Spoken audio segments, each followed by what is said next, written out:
All right, welcome everybody to another episode of the Inside in Tennis podcast. Mitch Michals, the host of this show, which is available on the Believe Network and wherever podcasts are found. Continuing on in this tennis year, and this really just this great time to talk to people of all different avenues of life with this great game of tennis connecting us in a lot of ways. Joined now by a best-selling and award-winning author. He's written several outstanding books, including Losing Control, Finding Serenity, and the Gifts of Acceptance. He's got a new book. I got a chance to look at it here, The Way of the Wave. We've been discussing different things of what this man has done as a poet, an artist, into real estate, and of course, a very dedicated man playing tennis. It's author Daniel A. Miller. Daniel Miller, welcome to the show. Thanks, Mitch. Appreciate it. Really nice to be here. Yeah, I was thinking about that too, because there's a lot of careers, right? You've had a lot of different paths, and I guess it ties into the book, but you had a lot of paths, but that also comes with passion. So did you find that you were someone that could chase your passion pretty easily and then maybe you can move on to another one, because it's accomplishments in a lot of different areas are hard to get to? You're someone that is kind of, lack of a better phrase, going with the flow. Thank you. Thank you for that question. Yeah. It's true. I can be very passionate. When I get passionate about something, I really dive in, enjoy it, want to do my best. Sometimes, and I learn as I try too hard, and that's been one of my imperfections, so to speak. Is sometimes my first book on losing control, finding serenity, was about how my controlling ways really harmed me, in relationships, especially with family endeavors, even work, So this last book about what I call going with the wave has a long history, almost 40 years, the start of writing it. And I didn't know enough about it then, 40 years ago. I understood sort of the concept. It's a little bit like going with the flow, but not quite. And then during COVID, when, we're moving boxes to storage and have all this extra time, I came across 15 chapters of a book I had written called The Wave. And that was the predecessor. And then I thought, okay, it's COVID. I have time on my hands. And then it sort of rekindled my passion. And I felt that I learned so much in the last 30 years or so. Yeah. And it resulted in the writing of the book. Yeah, part of, I think what makes this story cool, and I have so much to get to in terms of the tennis side of things too and the tie-ins, but, one of the first careers you had was, real estate, UCLA law, educated, and you have acknowledged, very open and everything, that it was successful. You found, you found financial prosperity and other things, but that wasn't fulfillment. And I know it's tough to hear these words, and people can hear it and say, oh, well, it's easy for you to say, but you actually walk the walk. Like, having to walk away and pivot from a successful career is a hard thing. How were you able to, Daniel, just navigate those waters and make a tough decision? Well, it wasn't a total break, just to be truthful. In other words, I still involved in real estate, but not nearly in the same way. But what happened, sort of interesting, I had been collecting the artwork and paintings of a painter that I really like. He was sort of like an impressionist. And one day he sat me down at his easel and put some fruits there, and he says, Danny, let's paint. And I was just so totally mesmerized by how good it felt, and it was like, because I felt like I could never draw as a kid growing up. I didn't feel I had any of that type of talent or creativity. And it was just remarkable. And it got so remarkable, I started painting, and I didn't have the technical skills or knowledge, but I actually at one point had my easel right next to my office desk. Yeah. And I would go from one to the other, because the two types of the two minds, right? Left, right minds. And I found that one really helped the other. So that's sort of how that passion began. And the other passion, not as strong, was writing poems. And the poems that I write and that are in my book usually relate to the subjects I'm speaking about. So the book is really a journey of my own explorations over the years. And the poems sort of helped me gain insight. By writing in so few words and trying to pick excessive words, it got me a little bit, like I have one on fear, I have one on acceptance, things like that. So yeah, so the pivots and tennis is in the last 10, 15 years has been a big has been a Yeah, big I it's believe been a it. great pivot, and it's just a pleasure and a joy. And yes, I'm passionate, and yes, I want to win, but I've had to tailor that a little bit with aging, so to Yeah. speak. That's something athletes can relate to, as is, when you've written about this a little bit in this book, but in books past, right? Defining success. It's Yes, tough. I mean, look, what is successful to one person might not be successful to another. And when you look at life, when you look at sports, that's one of the big challenges athletes face is what is a successful year? What is a successful tournament? And if you fall short of that, it can be a devastating thing and it could be yes. cause some real trauma. So when you're writing about these topics, how much are you going back into the memory bank of, okay, these were the successes that I've experienced, or these are the times I handled it good or maybe not so well, my Sure, sure. successes? Um, in tennis terms, I'll share that because it was sort of interesting is when I talk about the wave and our different life arenas, family, friends, work, dealing with adversaries. Um, when I started writing the book, I realized how much it applies to tennis. The what I call the obstructors to going with the flow, which is Yeah. high expectations, strong judgment, anger, fear, and all those. So as I was working on dealing with those, there was almost an automatic transition to the tennis game, to my tennis Mhm. game, and as well as what I call the enhancers to the flow, like trust, acceptance, and humility. So the bottom line is I played tennis on and off over the years. I was a high school player. I was the captain on the team many years ago. I went to UCLA at the time of Arthur Ashe and Charles Passerelle and I've Roger Williams, heard. and I said, Yeah. "No, no tennis here for me." And so I just sort of played intermittently until my daughter was in high school and joined the tennis team. And I would drop her off at Braemar where they had these clinics, and I go jog up in the Mhm. hills. And one day I came back and I said, you know what? I'm going to pick up a racket again. And that's when I started replaying. I would say in my early to mid 60s. Okay.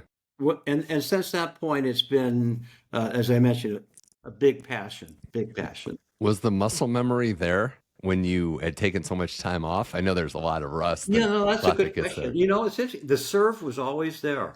The serve was, and the backhand were Yeah. always natural, and it was there. I mean, other things weren't, but Yeah. yeah, they come Wow. back. But when I came back, it was different rackets, different strings. Everything was Yeah. different. So Yeah. What was okay, we can't go past, you were there when Arthur Ashe was at UCLA. So you're in Westwood. Arthur Ashe, all-time great on and off the court, yes, obviously. What was the Arthur Ashe experience like as maybe just a student, as a fan? Like what did he mean for them? And obviously when he went to go on and accomplish great things, knowing that yes. it all started in Westwood. Yes, I think the one thing that I took from the very beginning with him was humility, how humble a person he Hmm. was. Even back then, and as you know later on, always humility. And the takeaway, how I play that on the courts, is sort of like uh, if we think we know it all, or think too much, or get a little too smug or arrogant. Uh, that's not good in life for me, and it's not good on the court because then I'm not open to new ideas, new things. I'll give you an example. One of the things that I struggled with was maybe you have too. I do more public park tennis. There's a series of guys I play with, and it's sort of I call it democratic tennis.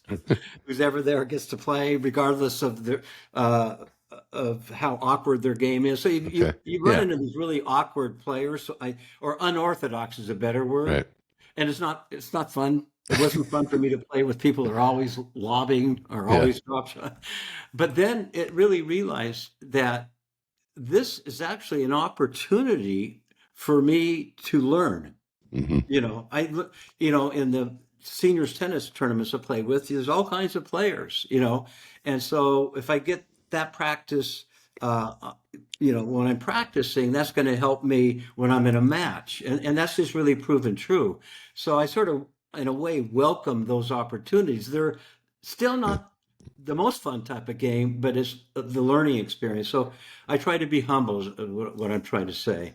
Yeah, it makes total sense. As does, and you touched on it. It was in my notes too. But the lessening or dealing with expectations is a good lesson too, because as we know in tennis, right, it gets worse the better you get. The more you've done, the higher the expectations can spiral out of control. And I do think that that's something that, translating to life is a real problem that people have, is that they Oh, it have is. success and then, okay, how do you top that? It's getting past that last line, like having to not worry about topping the previous success. Yes, I have a phrase: the higher the expectation, the higher the disappointment. Mhm. And so I've written a lot about what I call moderating our expectations. I mean, they're good to have, but if you're expecting too much of life or of people or of things, it can lead to disappointment when that doesn't happen. It can also lead to resentment, Mhm. that they're going to resent you if you're having these expectations that they're not fulfilling or they think they're not fulfilling. But I haven't gotten to that higher level you're speaking about, but I'm getting closer. Like I'm top 10 nationally. So Yeah. thinking about my expectations, next month they have the Hardcourt Nationals down at Laguna Woods in California, and last year was my best year. I got to the finals in doubles, and I didn't expect to. I mean, I didn't have expectations. So now I have more expectations. I have to be careful about that, right? Right, Not right. let that, not let that get the best of me, is because I want to go. The one thing I've sort of learned that's really helped me is, in one of my mantras is just say, when I'm on the court, just Mhm. trust the game. And so the more I'm saying that, to me, that means trust that my mind and body will work together without all my mental interference. Because I get too mental. I couldn't play golf or didn't enjoy golf much because I'm way too mental. There are too Yeah. many things to try to do and remember. So I really try to just trust my body a lot, Mhm. and and that also, it's the tennis wave, and to that means not to get too mental, not to get too Right. thinking, especially about too many things. And that's why I thought this title of the book was perfect because I'm not just lying and saying it. I've used that phrase before, like the wave of a pro tennis season. There's only Oh, one winner every week. yes, There's good runs and bad runs. You're going to have moments as a player where you can't miss at that pro level, especially where guys or girls are just on fire and they're seeing the yeah, ball like a beach ball and everything's great. But the flip side is coming, unless you're, Novak Djokovic or Roger Federer and it all. It's like, and even those guys are losing, a decent amount too. So being yes, able to ride the wave in all sports matter, but tennis, when there's only one winner every week, is a yes, huge challenge. yes, yes. But I was thinking just now, it just hit me even in doubles, which I believe play is riding the wave with your partner. You know what I'm Hmm. saying? Your partner could be having a bad day, so to speak, or a hard day. Hmm. And I know my tendency used to be to try to do too much, Yeah. try to cover too much court, try to do this, try to do that. And then my game weakened as a Right. result of You're that. not playing your So game I think anymore. about the wave on the tennis court with my partner is Hmm. sort of like just focus on what I can do right Yeah. now, which is make for me is really watch the ball, stay within my skill level or whatever, and support him, Hmm. you know, and just give him encouragement and support. So Yeah. that's sort of the tennis wave and doubles for me. You said trust too. That's a big one. I've had the privilege to talk to a few major champions in doubles, and they've said that it's finding the right partner is huge, but also understanding that you're trusting in what they can do. You're Yes, letting them play their game. You're not trying to get them to play a certain way to work with you. You're adjusting to what they do. So yeah, it's exactly. huge. It's chemistry. It's like anything in life. And Yeah, then the last part of that too is there's going to be times when the other player is just better or they hit a better shot. Like sure. you can't lose it over just exceptional tennis, even if it's at your Yeah. expense. Yes. You need to acknowledge great, great players and great shots. And yeah, Did exactly. you find that the game, because you had the background, you took a lot of time off, you got back into it, and now you're playing a lot Yeah. and working. But was there part of tennis, even at your age or any stage, where it's about improvement? It's something where you can get better and work on your game because even in other sports that people play later in life or in their adult life, tennis is one of the ones where I do think it stands out in the sense of you can develop things at any age in life. You can work on things. You can improve your strategy, a certain shot. I think that there's a lot of room for growth that maybe other sports don't have. It's a really great question, and it's so true. You get a group of players, especially at the we elders, we get together maybe after the match, and everyone will, I think, answer that there's room for improvement. They can always there's something they can do better, and to me, that makes it more exciting to feel that I can improve. In other words, I may be slowing down, maybe not as strong, with the limitations of getting older, but I was just I used the ball machine, and I played it yesterday, and as I was playing with it, I'll just pick up little things. I was practicing my overhead. I have a Yeah. really good serve. I always had a good serve, especially at my. And I'm wondering, why do I miss so many overheads? That makes sense if I have a good serve. And so I was working on that, and um, one of the things I remembered that I had forgotten, first of all, obviously the footwork, Right. which get harder when you're older, but also looking up at, I don't know how you do it, but I remember I was taught, put the elbow up there as you're looking up, go. Uh-huh. And so I had sort of forgotten that. So yeah, there's so many ways, and to me, that's makes it so exciting. It makes it so Yeah. positive, because if you feel you're just stuck and you're not going anywhere, that then it's sort of like could be not interesting. It's a great game for a lot of reasons. You Yeah. just highlighted a bunch of them here with Daniel A. Miller here on the Inside in Tennis podcast, author of several award-winning books. His new one, Wave the Wave, is the focus of this interview. And as we discuss kind of that process too, I think a lot of people, Daniel, want to know the ins and outs and the behind the curtain of the process of putting pen to paper. You mentioned that you had the basis, you found it during COVID, but your process of writing, even when you have an idea, when you have thoughts conceptualized, how does your specific process work? Thank you for that question. It's a really good Yeah. question. It sounds like maybe you're a writer also. You just Maybe a little, just a little, not long form like that. I start with an idea, and I'll be thinking about it, right? And Hmm. then I'll just I use the computer, and I'll just start writing it out a little bit and look at it and think about it. And this has to do with the poetry I write also, because when I start poems, I sort of know what I want to say or get to, or the point I want to make, but I'm not quite sure how to get there. Right.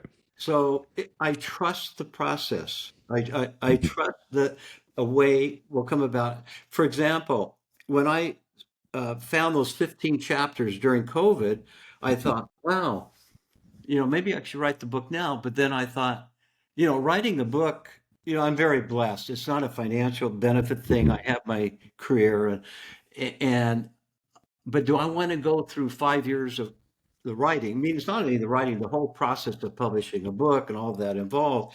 And I thought, I'm just going to start with an introduction, see where that goes, and see how I feel about it. So that's what I did. And Yeah. I feel pretty good. And then maybe I'll write the first chapter, which is called The Wave. What is the wave, so to speak? And I did that, and it just evolved. And so as I'm writing, what helps me is I'm mainly writing about issues that I have to deal with, issues that have held me back, Right. right? And I Hmm. and I do feel hold other people back for the most part. That could be fear, anger, rage, my limited thinking, and I'll Hmm. just started writing it. And as these books evolve, they're almost become like my own self-help guide. Right. And I don't I'm blessed that I'm not like the professional writer where I have to write every day and I have a deadline. That just changes everything. So I don't have that. So I write in a more freer manner. And same way I paint is I may start a painting and just put it away for a while and come back to Mhm. it. And I'll do that with the writing as well. No, that organic process, I understand completely. You figure out a way that works for you and Yeah. you let the creative juices flow. I mean, and the format itself, it's very easy to read. It has different sections. You've got poems, you've got, life lessons. There's the, self-reflection as well. but you're also very open, and I think that's part of it too, right? Is that you're telling a lot of details about your own personal story, and I think safe to say a lot of details people wouldn't be as comfortable sharing. Have you always been a pretty open person when it comes to writing books and sharing your story? Good question. I have been open. Yeah. This book is definitely more personal than the Hmm. others. I sort of made a decision that I just wanted it to be more personal. Right. In the other books, I may be interviewing others or Hmm. telling other people's stories. And I said, well, I'm just going to share my stories. I didn't realize right away that I was getting that personal, but except when I was maybe telling a story about my wife or someone else, I would always ask for permission or how do you feel about Yeah. this? So some of the stories I left out. Um, so I had a friend that I gave a copy of the book to, and he says, Danny, you've written an intimate memoir. And I said, what? Yeah, Yeah. maybe a little bit. Yeah. Yeah. So uh, I'm comfortable with it. Quite honestly, I've dedicated the book to my children. It's just been a very personal project. I narrated this book, Mm. which was great experience. Just because it was so personal, I wanted the words to come from my mouth. Yeah, no, it's a decision, right? Because you don't have to be as open, but you chose to, Yeah, and it adds to the context of it. And yeah, the self reflection, like I think you phrase it, inquiries and reflection at the end right. of each chapter. I think it's important because so much is focused on looking ahead, but I do think looking backwards is very valuable too. What Sure, you did right and what you did wrong, and how you can improve.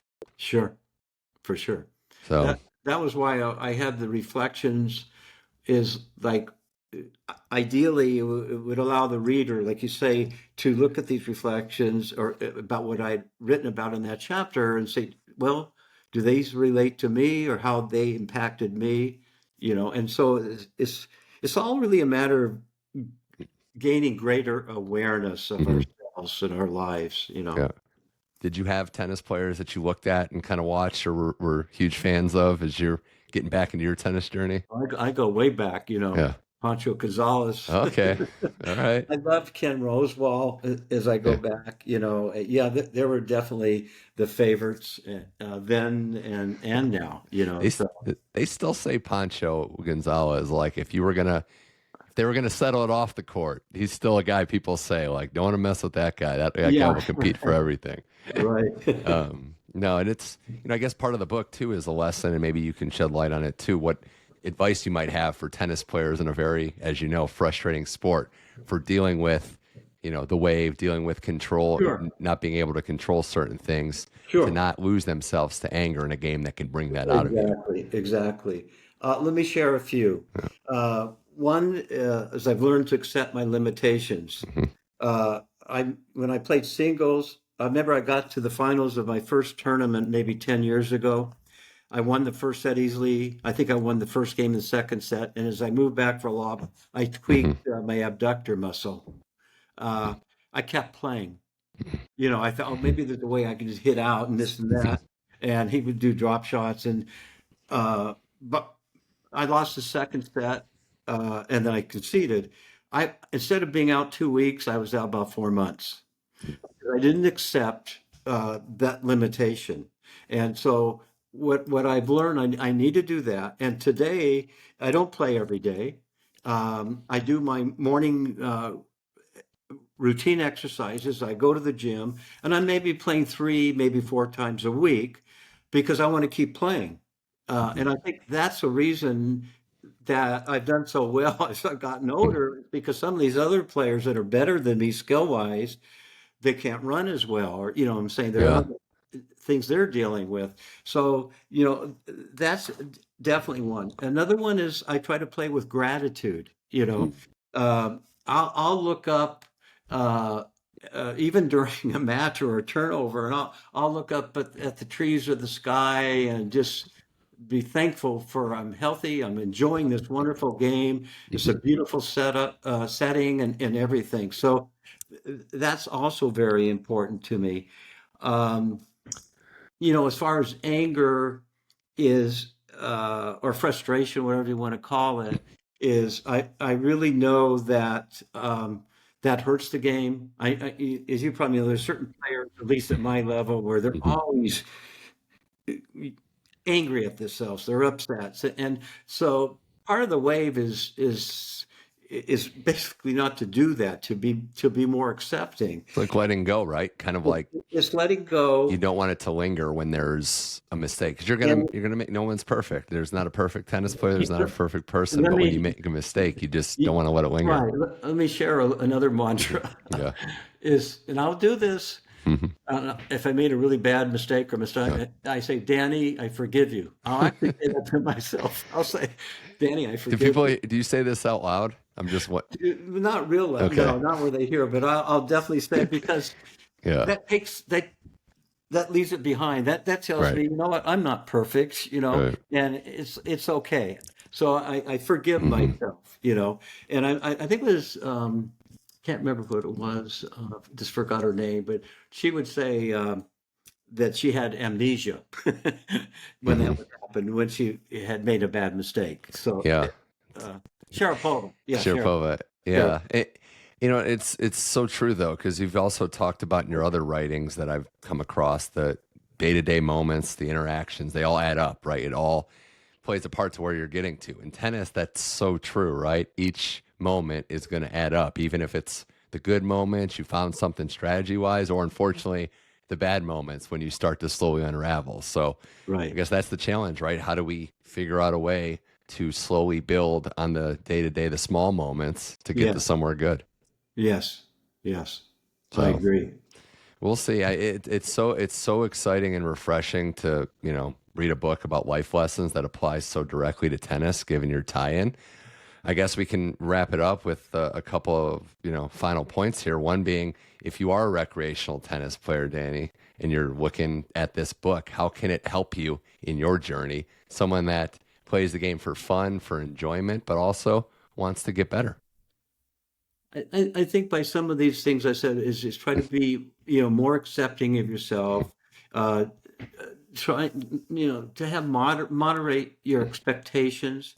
Um, Again, I have these mantras. My wife helped me with this one, and it's just have fun, just have fun, and try to take the mental part out of the game. For me, I leave the mental part in practice as much as I can, and it's a game to me of camaraderie. To develop really lifetime relationships, good health. You know, and so Mhm. and the other thing I meant to say is I was playing with my business partner years ago, and he looked up at me. Don't you think the way people play tennis, you know how they'll be in business? And so true. That's funny. You can learn so much about the character of a person by playing. So life and tennis are so related. I think. Tennis is easier. Yeah, that's probably true also. Oh, well, no, this has been a blast. I do really appreciate your time, author Daniel A. Miller. The book, The Way of the Wave, it's available now. We have the audiobook too. Any other specifics the viewers should know about? Sure. My website's danielamiller.com, Okay. and I have about 150 articles on control and acceptance dynamics, and now the wave. Uh, the book can be bought on audio books anywhere, including Audible, and the print and ebooks, Amazon, Apple iTunes, Google Books, pretty much anywhere, or you can order from your neighborhood bookstore. Awesome. So Can't wait to see how far this journey goes. And yeah, I might have to try that. I might have to just start saying I forgive myself. See, try people it. I mean, maybe not out loud. I don't know. People well, might you look know at what me if they hear happens me. is you don't Yeah. carry it on to the Yeah. next point. Right. It That's leaves you, true. and that's the key. Yeah. If it's disappointment, you want to leave it Get behind. rid of it. Yeah. Well, this has been a blast. I'm really grateful for your time. That's author Daniel A. Miller. It was a pleasure. Can't wait to dive into this book further and see how far your tennis journey goes. Senior Nationals coming up. So Yes. all the best, Mr. Miller. Thanks for coming on the show. Thanks, Mitch. Appreciate it. Take care. Be well. That was author Daniel A. Miller. This is the Inside in Tennis podcast. We're on all your platforms: Spotify, Apple, iHeart, Amazon Music, you name it. Subscribe to the show, leave a rating, a nice review. The episodes will automatically download once you subscribe. And check out the video episode of this and all the other shows on the YouTube channel at Mitch Michals is the channel. So for author Daniel A. Miller, I am Mitch Michals. This was the Inside in Tennis podcast. Thank you for listening, and I'll talk to you soon.